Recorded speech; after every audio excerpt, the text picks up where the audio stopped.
Gracias por acompañarnos una vez más en nuestra iglesia en línea. Toma tu asiento si estás de pie, ponte cómodo. Vamos a entrar a la palabra de Dios en estos momentos. Te voy a pedir que abras tu Biblia conmigo. Prepara tu Biblia para leerla juntos en tu teléfono. Busca la aplicación de Westover. Ahí también van a estar todos los versículos y las notas que tú puedes seguir. Pero vamos al libro de Isaías. El libro de Isaías capítulo 32. Ahora no lo vamos a leer todavía, así que ábrelo y manténlo abierto unos momentos allí. Pero en unos momentos vamos a leer del libro de Isaías capítulo 32, comenzando con el versículo 1. Estamos terminando el día de hoy la serie titulada Sin Temor. Y fíjate que en los años 90, un joven decidió hacer un experimento en su escuela. Y el experimento era para comprobar qué tan fácilmente o rápido se puede propagar el miedo entre personas, entre gente. Y el experimento, lo que él hizo era que él fue con 50 personas de su comunidad y les pidió que firmaran una petición. Y la petición era para prohibir el uso de una sustancia peligrosa que habían descubierto. Y la sustancia peligrosa se llamaba monóxido de dihidrógeno. Y eso es nada más y nada menos que el agua. Monóxido, el agua es una parte oxígeno, dihidrógeno, dos partes hidrógeno, H2O. Pero estas personas no sabían que este muchacho estaba hablando del agua, porque él se las pintó de una manera diferente. Fíjate lo que les decía. En su estado gaseoso, esta sustancia puede causar quemaduras. Claro, cuando el agua se evapora, se hierve, el vapor puede causar quemaduras. Esta sustancia puede reducir la efectividad del sistema de frenos de tu auto. Sí, cuando llueve, los carros se pueden derrapar más fácilmente. Esta sustancia, cuando es inhalada accidentalmente, puede causar la muerte. Incluso cuando es ingerida en cantidades mayores, puede causar el ahogamiento. Y claro que sí. Así es el agua, pero el agua no es peligrosa. Pero fíjate que 43 personas de las 50 a las cuales este joven fue, firmaron que querían prohibir el uso de esta sustancia en sus comunidades. Y el experimento nos comprueba que el temor se puede difundir fácilmente con fake news o con estadísticas que no son verdaderas. Cuanto más cuando la amenaza o cuando existe una amenaza que es verdadera, se puede propagar el miedo aún más. En estos días, en estas últimas semanas, el pánico, la incertidumbre, el temor se ha propagado tanto a causa del coronavirus, del COVID-19, y con buena razón. Parte del temor yo creo que viene del poder ser contagiado porque no existe una inmunidad.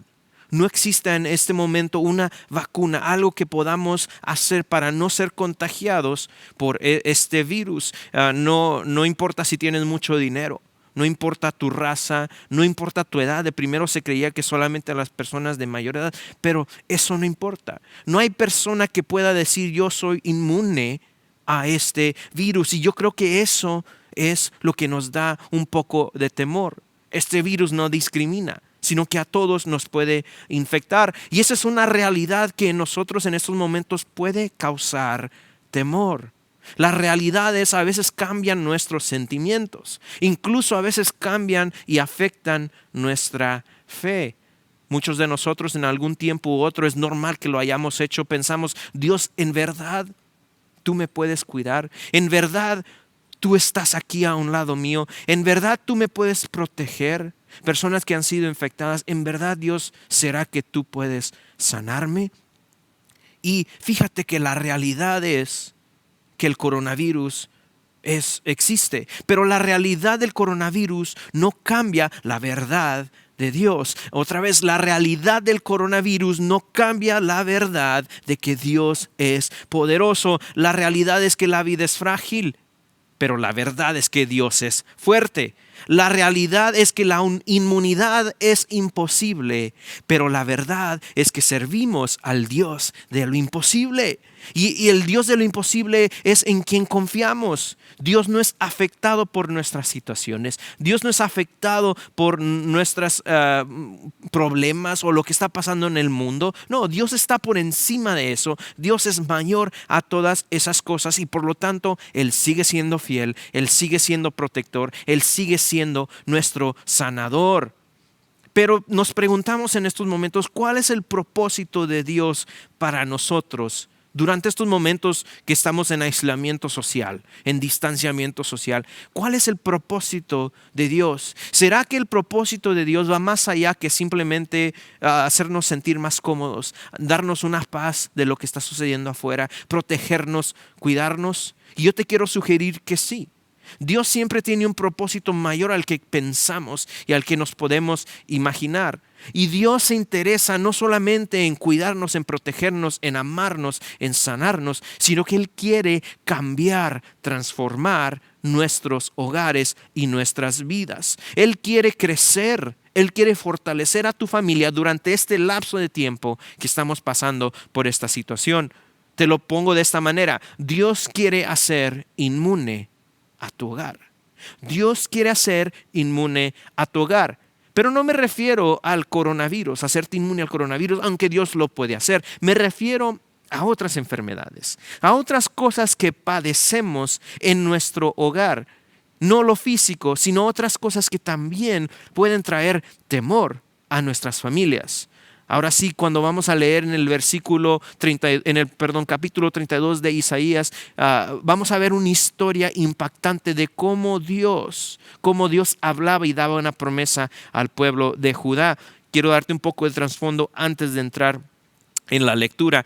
El reino de Israel o el pueblo de Israel en un tiempo de la historia se dividió en dos partes. La mayor parte de todas las tribus se dividieron y se fueron hacia el norte. Se hizo el reino del norte, que era el reino de Israel, y la menor parte de las tribus se dividió y se separó en el reino del sur, que era el reino de Judá. Entonces Israel al norte y Judá al sur. Y cada reino tenía a su rey y cada rey ponía sus reglas, se hacía lo que quisieran, y normalmente, típicamente, el reino de Judá tenía reyes que seguían más los estatutos de Dios. El pueblo de Israel, los reyes de Israel, típicamente eran más rebeldes, adoraban a otros dioses, adoptaban costumbres de otros países paganos, pero esa era la dinámica, eran enemigos en sí porque creían diferentes cosas.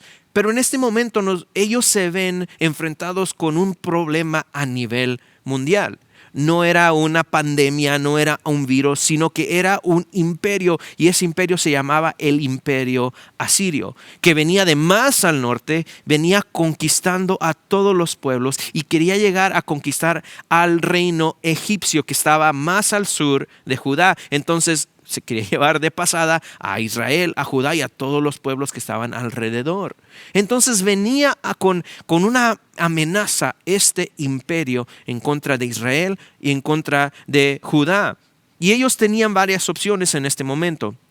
Una, ellos podían avisarle al imperio asirio que venía en marcha, avisarles, mandarles una carta: nos rendimos antes de que lleguen para ver si nos va un poquito mejor. Porque si no nos rendimos nos va a ir muy mal, pero si decimos, les llevamos una ofrenda y nos rendimos, tal vez nos vaya un poco mejor que si no. Otra opción que ellos tenían era de aliarse entre ellos mismos. Ahora recuerda que entre ellos eran enemigos y los otros países a su alrededor también eran enemigos, porque no eran países que servían a Dios, y Dios específicamente les había dicho que no hicieran ninguna alianza con otros países paganos. Pero ellos se podían juntar, y algunos decían: debemos de aliarnos con los egipcios, juntarnos para pelear en contra del imperio asirio. Y la tercera opción que ellos tenían era de confiar completamente en Dios. Y en el capítulo anterior a este, en el capítulo 31, Dios les está diciendo que si confiaban ellos en Él, que Él, Dios mismo, iba a bajar, iba a pelear por ellos, iba a ganar la batalla sin que ellos tuvieran que hacer nada. Que Él los iba a proteger, que Él les iba a dar la victoria y que Él mismo, Dios mismo, iba a derrotar al imperio asirio.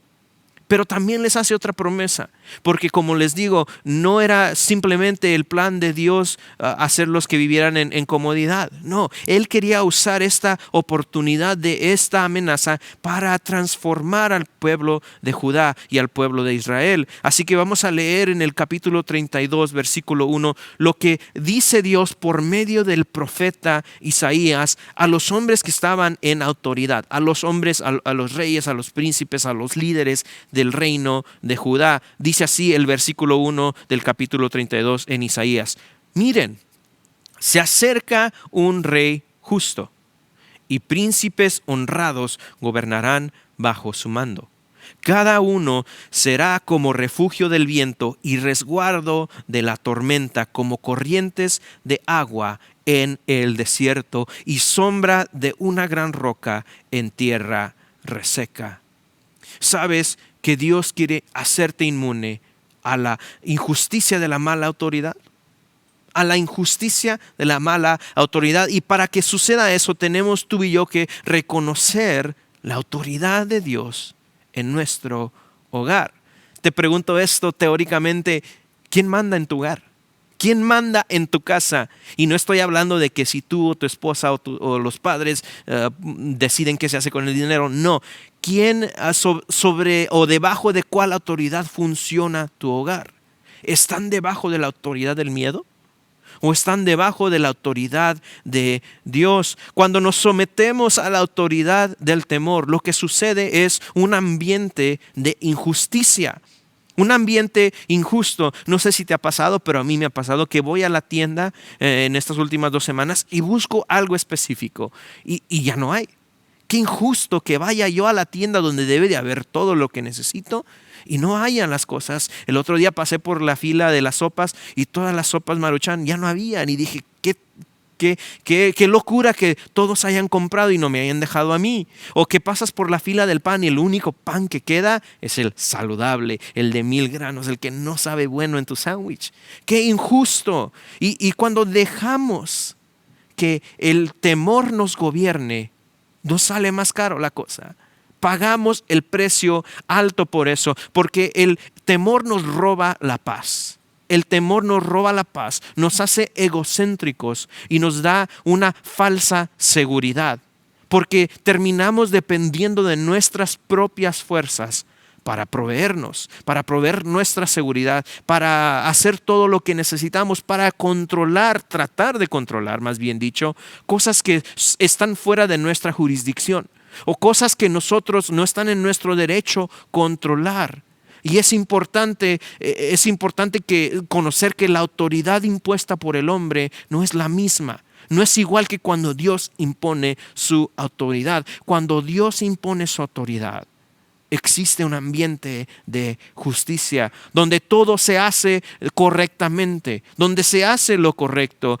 Aquí dice, el rey viene, se acerca un rey justo. Imagínate, estas personas al escuchar estas palabras, se acerca un rey justo, y cuando ellos estaban pensando que se acercaba un rey injusto, el rey del imperio asirio, que no venía con ninguna justicia, de hecho venía a quitarles toda su justicia, a hacer injusticias en contra de ellos. Imagínate cómo llegaron las palabras a sus corazones, pero no era el único. El rey justo no era el único que se prometió. Se prometieron gobernadores, príncipes honrados, dice la palabra de Dios. ¿Y sabes que tú eres el príncipe honrado de tu casa, de tu hogar?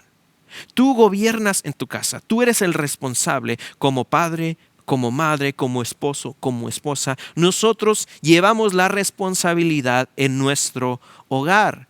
Y lo que está diciendo este versículo a nosotros hoy en día es que si tú y yo nos sometemos a la autoridad justa de Dios, nosotros vamos a reinar en nuestro hogar con justicia. Vamos a hacer justicia en nuestro hogar, en nuestra casa.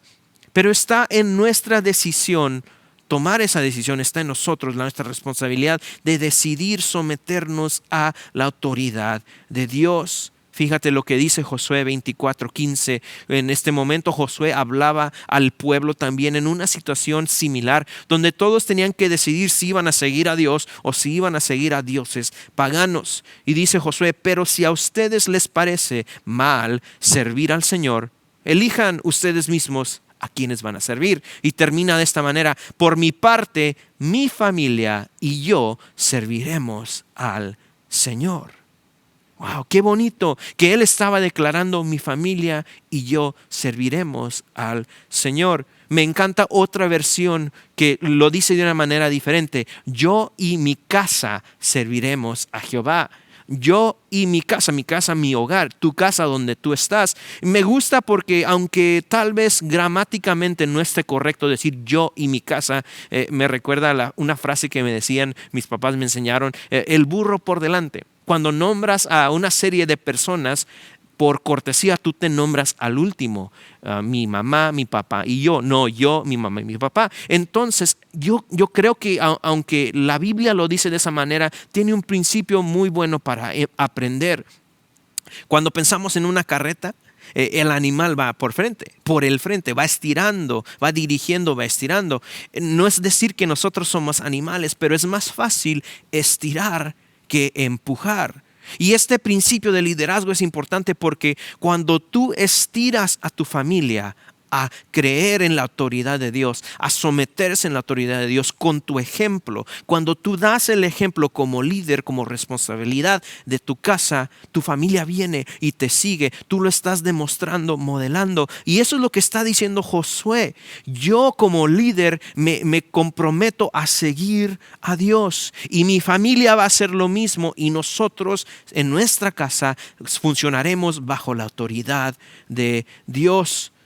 Y es así como dice la palabra aquí, que puedes adquirir esa protección, ese refugio del viento y resguardo de la tormenta, ser como corrientes de agua en el desierto, por tener provisión donde no lo hay. Solamente bajo la autoridad encontramos esa justicia.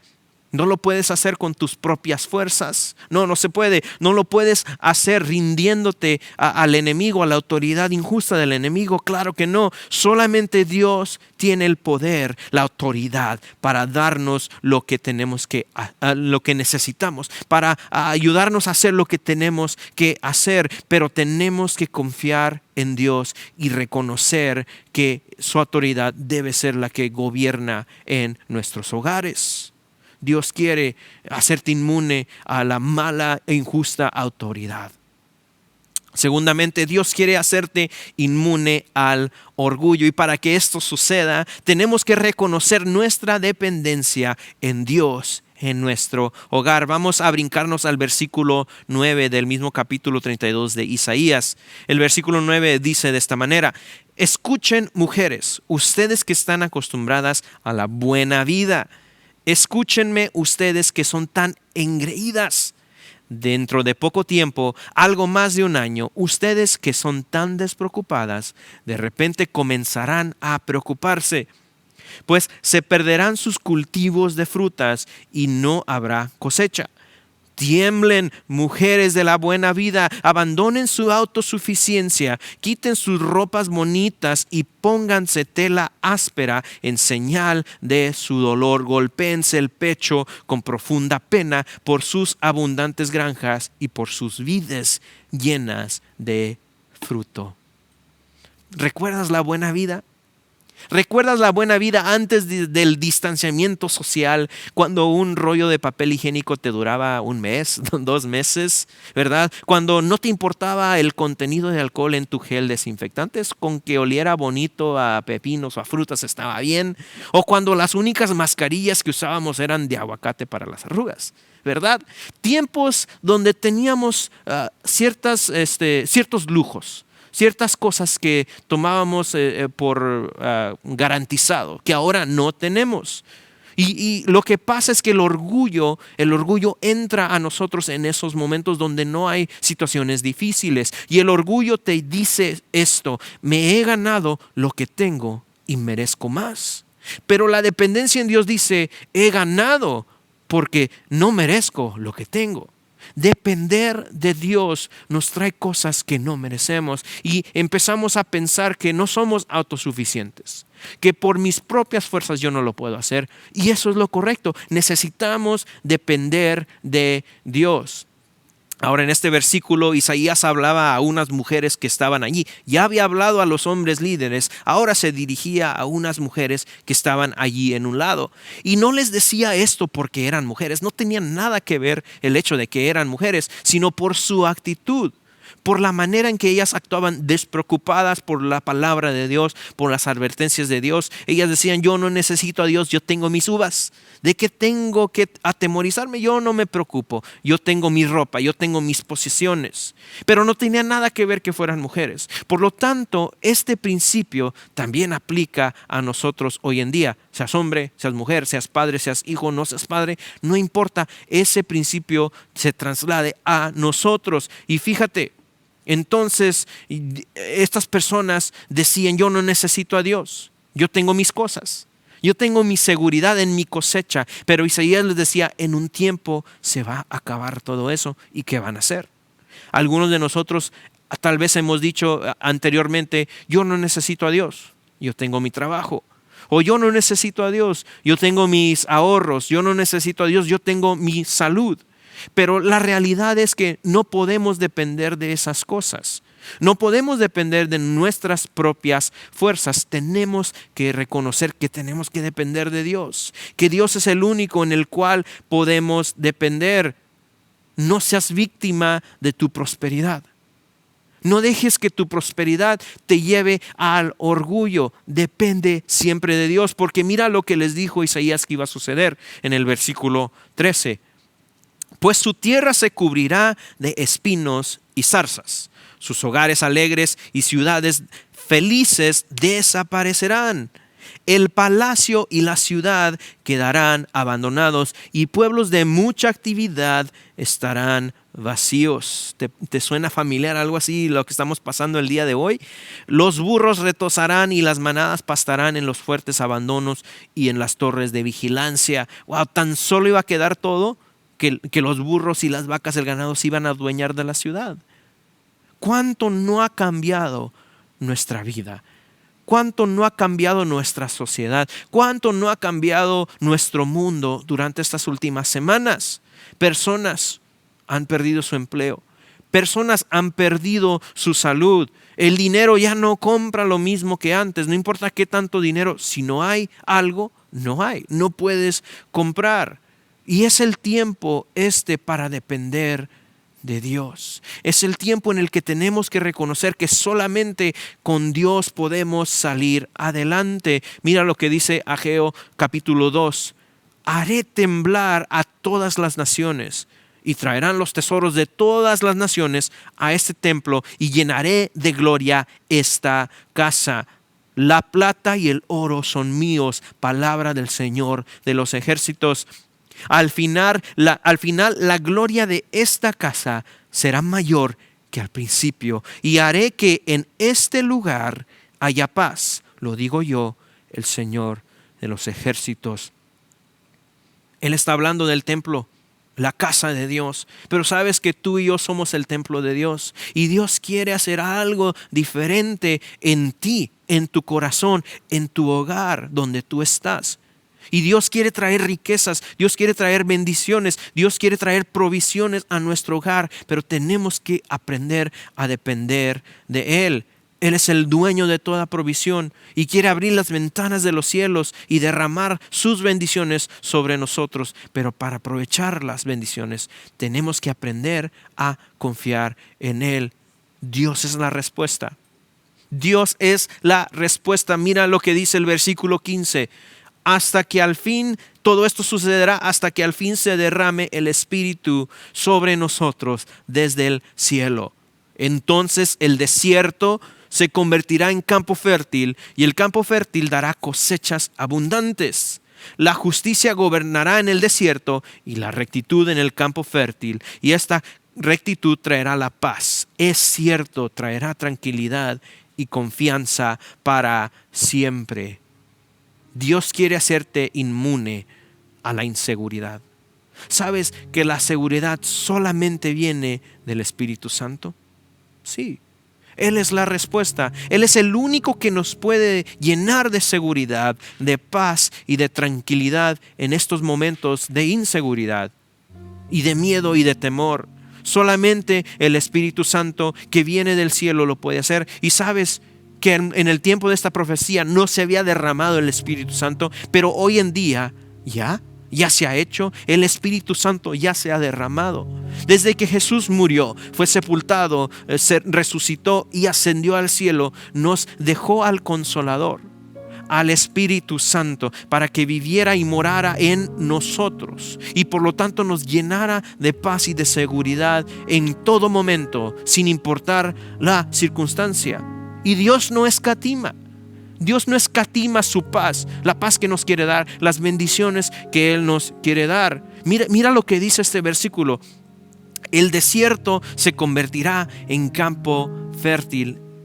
El desierto no es fértil, pero Él lo va a convertir en campo fértil. ¿Cuáles son las cosas en tu hogar, en tu vida, que son estériles? ¿Hay algo estéril en tu vida, en tu familia? Tal vez se ha secado el amor en tu familia.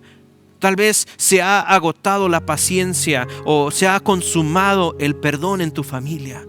Y ya no hay más. Dios quiere transformar eso, reavivar eso en tu familia. A eso nosotros le llamamos haciendo nuevo.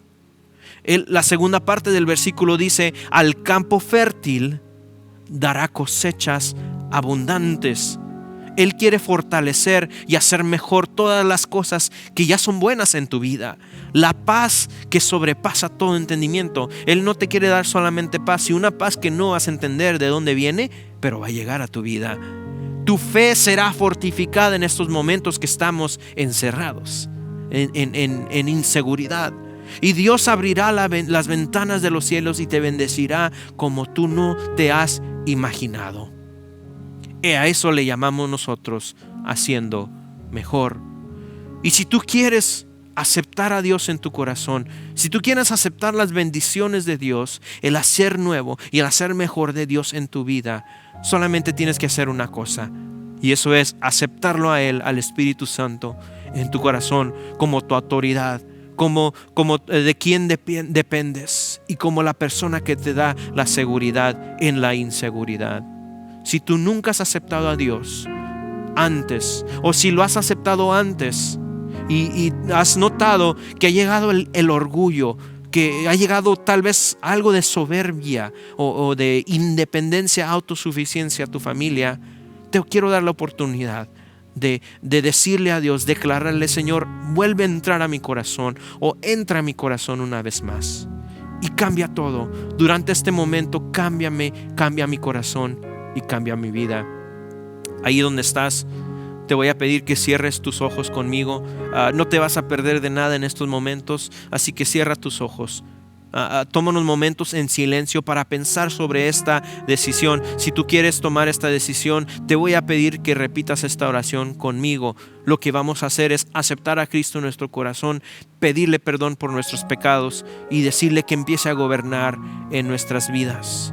¿Oras conmigo? Todos juntos oremos cerrando nuestros ojos. Señor Jesús, yo sé que he pecado contra ti.